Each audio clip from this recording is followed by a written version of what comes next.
What is up, my people? JaxB.TheRipper here. So back with another medal around the world. We are in New Zealand, so let's not waste any time. Let's just get right into it. Of course, I am going to be looking off my handy dandy notebook here because I can never memorize any of this shit.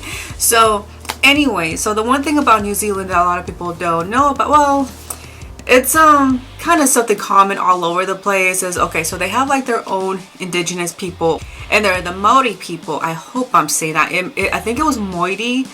I am going to eventually fuck it up and call it Maori. I know I'm going to do that, and I'm not trying to do that to be insulting. It's just I have a fucked up memory, and yeah, and I'm dyslexic and everything just goes all over the place. Anyways, they have an indigenous group of people that the language is like slowly fading out because, you know, colonization, you know. So this one band, and it's funny because I like how this links or segue into the next band, into the first band I'm going to be talking about, I should say, and that's Alien Weaponry. This band started off in high school. I think they were like 15. It was with two brothers, and I don't think the third member's with them anymore. But it started off with, like, you know, a trio, and it was literally a high school band that blew up, and they even got, oh, I wish I would have wrote this down, but they even got like a grant or something, or $10,000 to, like, you know, put into their new album, because it was something, or their first album I should say, and it was definitely something different. And it's funny because when I had asked on Instagram, I was like, should I do New Zealand? And I forgot what was the other country. I think it was Chile. I had a couple of people from New Zealand. They were like, don't do New Zealand, our music sucks. I actually found a lot of hidden gems here, even though it's like, if you go on Metal Archives, there's only like one page dedicated to New Zealand. But yeah, Vice did a documentary on them. I know there's like a lot of either love or hate for Vice. I thought it was pretty cool. You know, they get into the Maori people and them, and they're basically trying to save the language is what they're trying to do. And most of their stuff, not everything's in the Maori language. A lot of it is in English too, especially their recent album that just came out. The next band that kind of links into the same way with them is Shepard. Now, this is, I believe they have 5 members now. They're also a Polynesian metal band, but just, you know, obviously set in the New Zealand. Okay, I know I'm going to get geographically stuff wrong here, but it's just, forgive me. It's because I am not very familiar with that region. I could barely keep up with my own shit here. So, yeah, forgive me. So they're basically based in New Zealand, is made of like 5 brothers. I got this off from their YouTube intro area thing, their detailed area thing, I mean. And it's a Pacific, Maori, and Asians that are in with this group, and the music just expresses their lifestyleness. The band also got huge just from doing live shows. They kind of do like ritualistic kind of stuff too, and they kind of describe their music as like very forefathers with modern rock and metal influences. And it's funny because like the lead singer, a lot of his influences kind of comes from like church music, because that's where he started off, because he grew up like, I believe, very Christian, I believe, and then he just like heard Guns N' Roses and that's it, and he brought them both, you know, he just kind of brought it all together with his heritage. So it was definitely like, I'll put the interview where I saw that. I'm not going to try to put a clip in here in case they like strike me or something, but I'll put the interview down below so you can see these guys, as well with other, like, you know, with, as always, I'll put the playlist that I made for Metal Around the World with Spotify. I'll play it down there, and as well as, in case you guys don't like Spotify, I'll leave videos and stuff like that.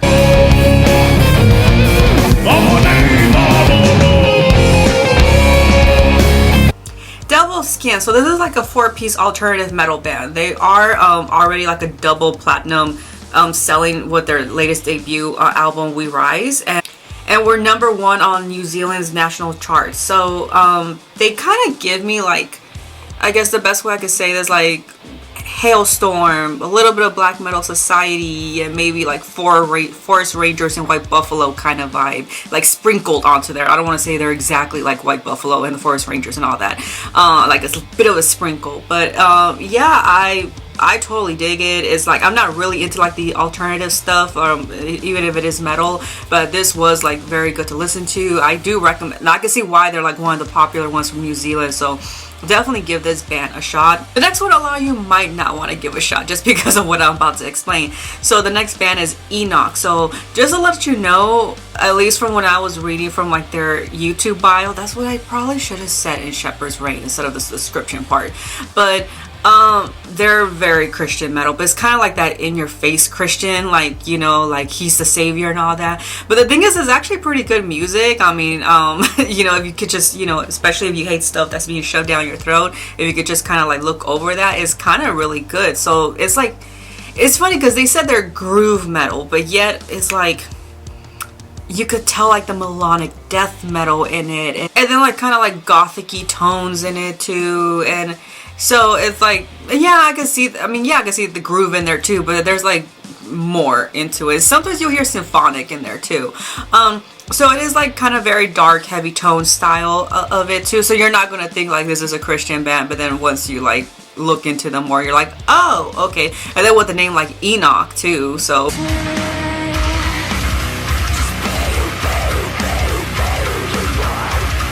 I mean, I like them. It was a good listen. Is it something I'm going to go back to? Probably not, but it was a good listen at least.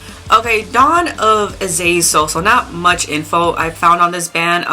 Yet Louder voted them as like one of their top 20 New Zealand bands. So you would think they would put more information on them. But they are like deathcore, death metal style. And they've been around since 1997. Really little info, like I said. But I do know like... this was interesting what I found on Wikipedia, so I was like, I might as well put this down just to not make this so short, because it's one thing I hate is like when I can't find like any information on a band, I literally just say a sentence and that's it.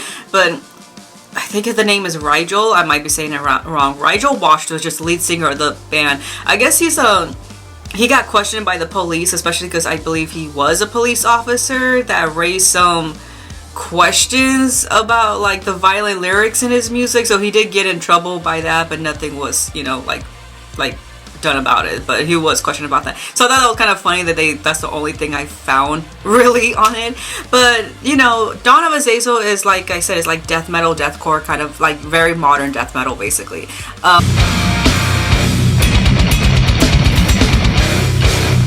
Okay, Beast Wars, and I'm not talking about like that 90s show as us millennials grew up watching. Sludge metal band, and it's been a while since I heard of sludge metal, to tell you the truth. I think the only sludge metal band I heard of was Acid Bath. I like them, but it's been a while since I heard of it. It's not like a band I go run to, you know, easily. But this one kind of really stood out for me. The band has a long history since the 80s. They went by previous names, I believe, but didn't really form until like 2006. So they had like that Mastodon, Soundgarden kind of style to them. It was good shit though. I really did enjoy them.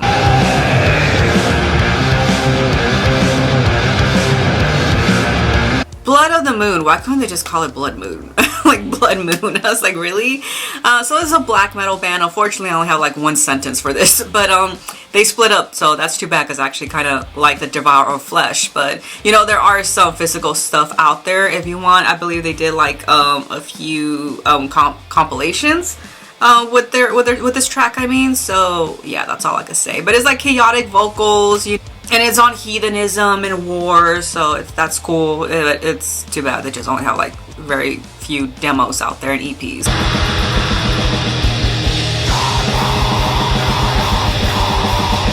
See if I'm saying this right, but I'm pretty sure it's pronounced like this, Witch Christ.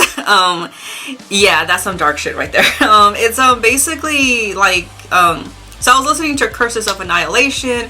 It was very drum heavy throughout the whole album, very drum heavy, and they are Black Death doom metal-ish, so it's like very evil sounding. I thought it was great. Not my go-to, but it was definitely great to listen to. And that's it for today's Metal Around the World, so thanks you guys for watching. The next country I'm going to be doing is Chile. I'll see you guys then. Make sure to take care of your vaginas. Have a wonderful day.